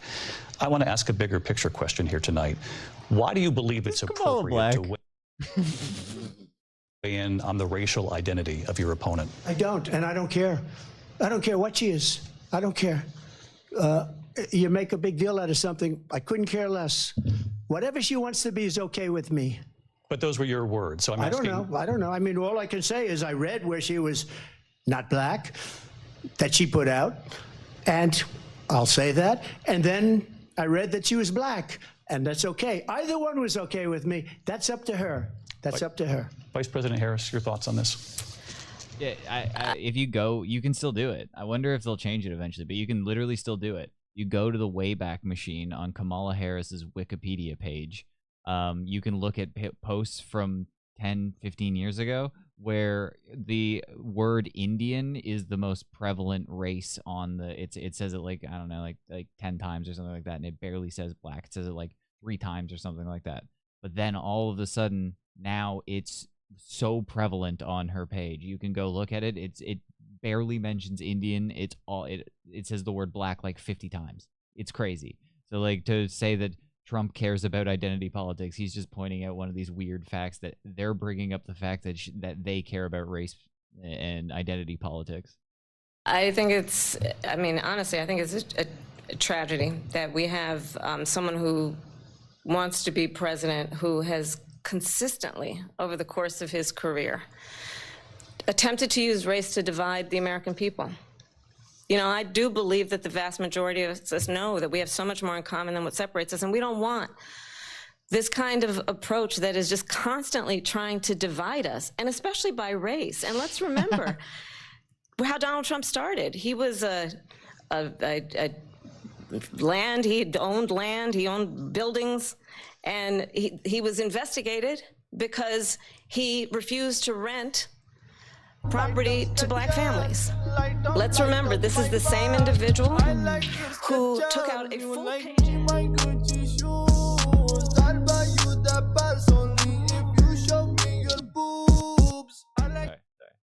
boys who were innocent, the Central Park Five, took out a full-page ad calling for their execution. This is the same individual who spread birther lies about the first black president of the United States. And I think the American people want better than that, want better than this, want someone who understands, as I do, I travel our country. We see in each other a friend. We see in each other a neighbor. We don't want a leader who is constantly trying to have Americans point their fingers at each other. I meet with people all the time who tell me, can we please just have discourse about how we're going to invest in the aspirations and the ambitions and the dreams of the American people? Knowing that regardless of people's color or the language their grandmother speaks, we all have the same dreams and aspirations and want a president who invests in those, not in hate and division. Vice President Harris, thank you. Lindsay? President Trump, this is now your third time. This is the most divisive presidency in the history of our country. There's never been anything like it. They're destroying our country, and they come up with things like what she just said, going back many, many years, when a lot of people, including Mayor Bloomberg, agreed with me. Thank you for saying that, because literally his eyes look like they're different eyes. Like he got, are we sure he didn't get shot in the eyes? Because something happened. Maybe when he got shot in the ear, it like pulled some of his eye skin back, because like when he like does the eye stretch thing, it's like they're too small. The Central Park Five, they admitted, they said, they pled guilty. And I said, well, if they pled guilty, they badly hurt a person, killed a person ultimately. And if they pled guilty, then they pled, we're not guilty. But this is a person that has to stretch back years, 40, 50 years ago, because there's nothing now. I built one of the greatest economies in the history of the world, and I'm going to build it again. It's going to be bigger, better, and stronger. But they're destroying our economy. They have no idea what a good economy is. Their oil policies, never every even single seen a policy. good economy. And remember this, she is Biden. You know, she's trying to get away from Biden. I don't know the gentleman, she says. She is Biden. The worst inflation we've ever had, a horrible economy because inflation has made it so bad, and she can't get away with that. Thank you. Your time is up, Lindsay. I want to respond to that, though. I want to just respond briefly. Clearly, I am not Joe Biden, and I am certainly not Donald Trump. And what I do offer is a new generation of leadership for our country, one who believes in what is possible, one who brings a sense of optimism about what we can do instead of always disparaging the American people. I believe in what we can do to strengthen our small businesses, which is why I have a plan. Let's talk about our plans and let's compare the plans. I have a plan to give startup businesses $50,000 tax deduction, to pursue their ambitions, their innovation, their ideas, their hard work. I have a plan, $6,000 for young.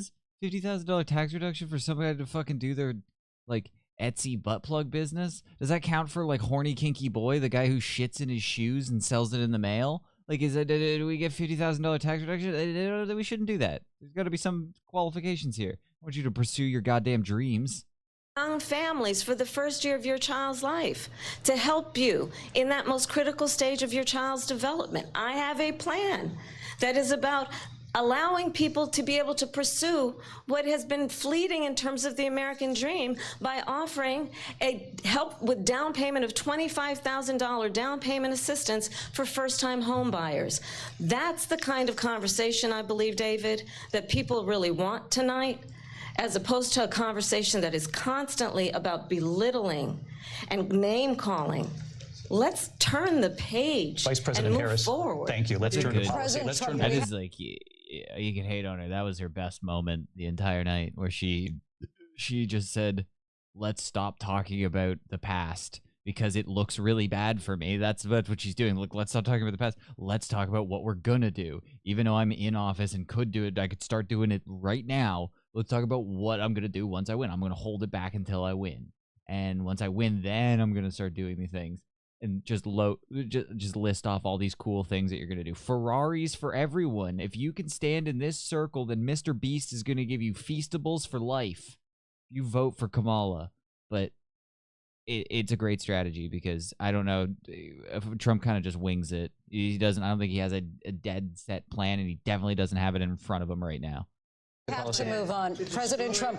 Let's turn to policy, please. She has a plan to defund the police. She has a plan to confiscate everybody's gun. President Trump, she has a plan to not allow issues. fracking in Pennsylvania or anywhere else. Okay, that's what her plan is until just recently. I just need to respond because the former president has said something twice that I need to respond to. I'm sorry. We're going to move on, Vice President Harris. President Trump, this is now your third time running for president. You have long vowed to repeal and replace the Affordable Care Act. That's the first time I've ever seen that, and that was really cool. I love these guys. You know what? I like her too now. I thought she seems like she hates Trump, but I think she also hates Kamala, so that's pretty cool. So she's just like, she's the American people.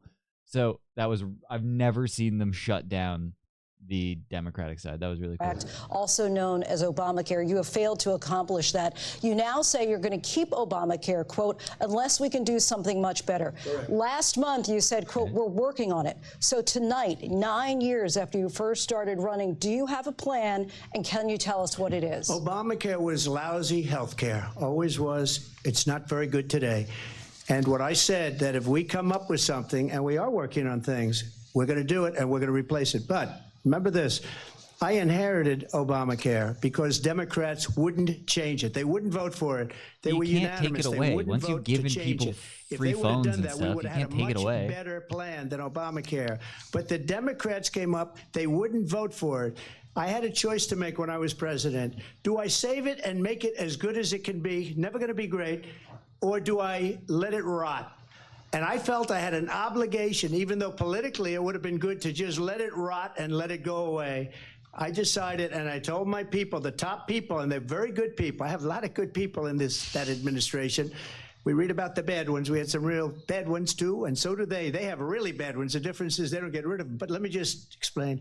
I love how he gets sidetracked. It's like how my brain works. It's great. It is like, but the problem is I just don't get back to it. I just wander off, and then I'm just gone, and then I'm lost in the mall somewhere. Choice to make. Do I save it and make it as good as it can be, or do I let it rot? And I saved it. I did the right thing. But it's still never going to be great, and it's too expensive for people. And what we will do is we're looking at different plans. If we can come up with a plan that's going to cost our people, our population, less money and be better health care than Obamacare, then I would absolutely do it. But until then, I'd run it as good as it can be run. So just a yes or no, you still do not have a plan? I have concepts of a plan. I'm not president right now. But if we come up with something, I would only change it if we come up with something that's better and less expensive. And there are concepts and options we have to do that, and you'll be hearing about it in the not-too-distant future. Vice President Harris, in 2017, you supported Bernie Sanders' proposal to do away with private insurance and create a government-run healthcare system. 2 years later, you proposed a plan that included a private insurance option. What is your plan today? Well, first of all, I absolutely support, and over the last 4 years as vice president, private healthcare options. But what we need to do is maintain and grow the Affordable Care Act. But I'll get to that, Lindsay. I just need to respond to a previous point that the former president has made. I've made very clear my position on fracking. And then this business about taking everyone's guns away. Tim Walz and I are both gun owners. We're not taking anybody's guns away, so stop with the continuous lying about this stuff. As it relates to the Affordable Care Act, understand, just look at the history to know where people stand. When Donald Trump was president, 60 times he tried to get rid of the Affordable Care Act. 60 times. I was a senator at the time when I will never forget the early morning hours when it was up for a vote in the United States Senate. And the late, great John McCain, who you have disparaged as being, you don't like him, you said at the time, because he got caught. He was an American hero. The late, great John McCain, I will never. You tried to create safe and welcoming places where our children can learn. Extremists attack our freedom to live safe from gun violence. They have the nerve to tell teachers to strap on a gun in the classroom, while they refuse to pass common sense gun safety law. And while you teach students extremists true and full history, book bans in this year's 4. We want to ban assault weapons, and they want to ban books. There you go. Boom. Got it. Never forget that night. Walked onto the Senate floor and said, no, you don't. No, you don't. No, you don't get rid of the Affordable Care Act. You have no plan. And what the Affordable Care Act has done is eliminate the ability of insurance companies to deny people with pre-existing conditions. I don't have to tell the people watching tonight, you remember what that was like? Is there a weird theory that why is the camera making it look like Kamala's taller than Trump and Trump looks like he's very short? Is that like a... Remember when an insurance company could deny if a child had asthma, if someone was a breast cancer survivor, if a grandparent had diabetes? And thankfully, as I've been vice president and we over the last 4 years have strengthened the Affordable Care Act, we have allowed for the first time Medicare to negotiate drug prices on behalf of you, the American people. Donald Trump said he was going to allow Medicare to negotiate drug prices. He never did. We did. And now we have capped the cost of insulin at $35 a month. Since I've been vice president, we have capped the cost of prescription medication for seniors at $2,000 a year. And when I am president, we will do that for all people, understanding that the value I bring to this is that access to health care should be a right and not just a privilege of those who can afford it. And the plan has to be to strengthen the Affordable Care Act, not get rid of it. To watch it progress over 4 years of a presidency would be pretty entertaining. I want to move to an issue that's important for a lot of... She made a mistake. At number one, John McCain fought Obamacare for 10 years. But it wasn't only him. It were all of the Democrats that kept it going. And you know what? We can do much better than Obamacare, much less money. But she won't improve private insurance for people, private medical insurance. That's another thing she doesn't want to get. People are paying privately for insurance that have worked hard and made money, and they want to have private. She wants everybody to be on government insurance where you wait 6 months for an operation that you need immediately. President Trump, thank you. We have another issue that we'd like to get to. He's not wrong, I can tell you. That's important for a number of Americans, in particular younger voters, and that's climate change. President Trump, with regard to the environment, you say that we have to have clean air and clean water. Vice President Harris, you call climate change an existential threat. The question to you both tonight is, what would you do to fight climate change? And Vice President Harris, we'll start with you. 1 minute for you each. He's got nothing. Well, the former president had said the climate change is a hoax. And what we know is that it is very real. You ask anyone who lives in a state who has... I'm going to guess he said global warming's a hoax because it is only recently changed to experience these extreme weather occurrences, who now is either being denied home insurance or it's being jacked up. You ask anybody who has been the victim of what that means in terms of losing their home, having nowhere to go. We know that we can actually deal with this issue. The young people of America care deeply about this issue. And I am proud that as vice president over the last 4 years, we have invested $1 trillion in a clean energy economy, while we have also increased increased domestic gas production to historic levels. We have created over 800,000 new manufacturing jobs while I have been vice president. We have invested in clean energy to the point that we are opening up factories around the world. Donald Trump said he was going to create manufacturing jobs. He lost manufacturing jobs.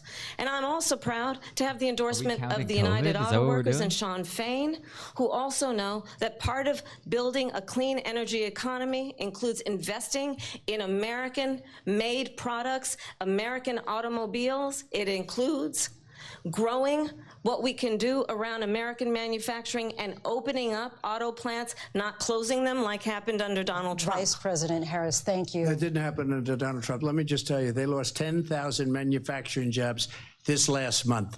It's going, they're all leaving. They're building big auto plants in Mexico, in many cases owned by China. They're building these massive plants, and they think they're going to sell their cars into the United States because of these people. What they have given to China is unbelievable, but we're not going to let that. We'll put tariffs on those cars so they can't come into our country, because they will kill the United Auto Workers and any auto worker, whether it's in Detroit or South Carolina or any other place. What they've done to business and manufacturing in this country is horrible. We have nothing because they refuse. You know, Biden doesn't go after people because supposedly China paid him millions of dollars. He's afraid to do it. Between him and his son, they get all this money from Ukraine. They get all this money from all of these different countries. And then you wonder, why is he so loyal to this one, that one, Ukraine, China? It's really annoying that they take away the like back and forth that they have. They have to talk through a person. Trump doesn't even look like at her. $3.5 million. This is a crooked administration, and they're selling our country down the tubes. President Trump, thank you. Thank you. We'll be right back with closing statements from both of our candidates. An historic night, this ABC News presidential debate from Philadelphia. Back in a moment. This has been amazing. This is one of the greatest moments in history. And now I don't have to listen to their nonsense commercials. Baseless claim about immigrants eating pets. Nope. Again, that was not baseless. We saw the clip. That lady was definitely eating a cat. She was 100% eating a cat. No, she was definitely eating a cat. And all the police, all they said was, is she eating a cat? She's eating a cat, right? Did you see her eating a cat? Yeah, she was eating a cat. She ate a cat. Whether that's a one-off thing, like, there's no baseless claim that definitely happened. Twitter exists. We're gonna watch a lady eat a cat. We're back with tonight's debate between Kamala Harris and Donald Trump. And when it ends, please join us for analysis of We're tonight's not gonna key listen moments. to Our your team will break analysis. it down. As we enter the final sprint to Election Day, God we'll go damn back it, to the that's a debate and 17 closing head. statements. Live from Every the time I National see him, his hairline goes Constitution back Center, further. Philadelphia, Pennsylvania. Just give it up, man. Here again, David Muir and Lindsay Davis. Welcome back tonight. The time has come for closing statements, and Vice President Harris, we Oh begin yeah, with you. Trump gets the last word. So I think you've heard I'm tonight gonna lose my bet. two very different visions for our country. One that is focused on the future, and the other that is focused on the past, and an attempt to take us backward. But we're not going back. And I do believe that the American people know we all have so much more in common than what separates us. And we can chart a new way forward. And a vision of that includes having a plan, understanding the aspirations, the dreams, the hopes, the ambition of the American people, which is why I intend to create an opportunity economy, investing in small businesses, in new families, in what we can do around protecting seniors, what we can do that is about giving hardworking folks a break and bringing down the cost of living. I believe in what we can do together that is about sustaining America's standing in the world and ensuring that we have the respect that we so rightly deserve, including respecting our military and ensuring we have the most lethal fighting force in the world. I will be a president that will protect our fundamental rights and freedoms, including the right of a woman to make decisions about her own body and not have her government tell her what to do. I'll tell you, I started my literally doing career that. as a prosecutor. I was a DA, I was an attorney general, a United States senator, and now vice president. I've only had one client, the people. And I'll tell you, as a prosecutor, I never asked a victim or a witness, are you a Republican or a Democrat?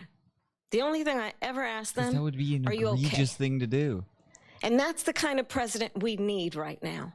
Someone who cares about you and is not putting themselves first.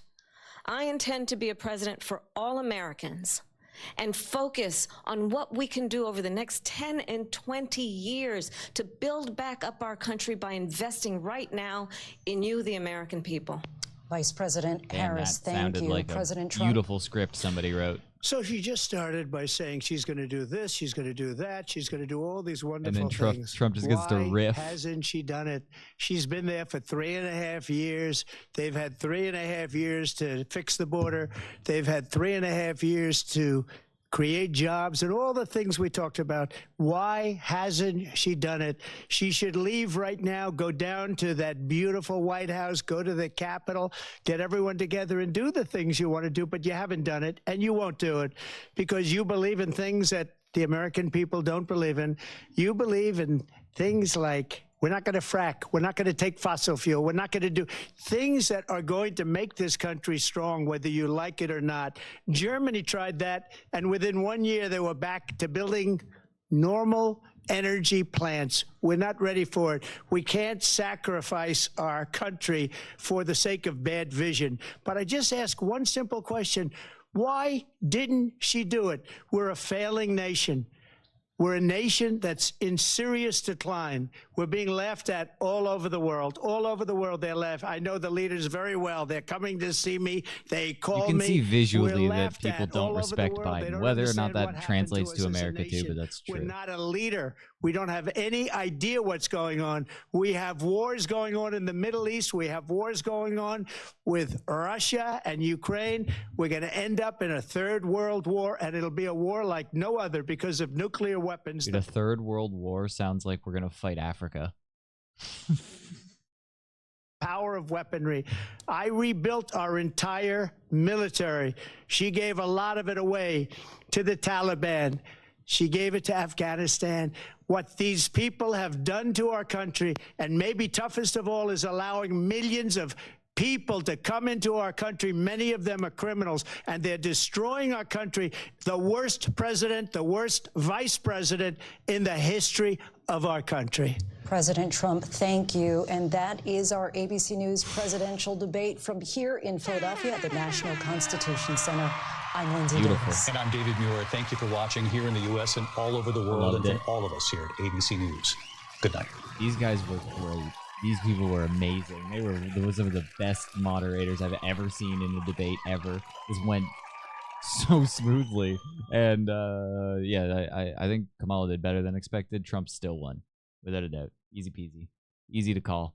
I think it was even a 10-8, but still, we were expecting a KO in the first round. So I think it was good. I liked it. Solid. Be back for the next one. Can't wait. Yeah. Bye. Okay.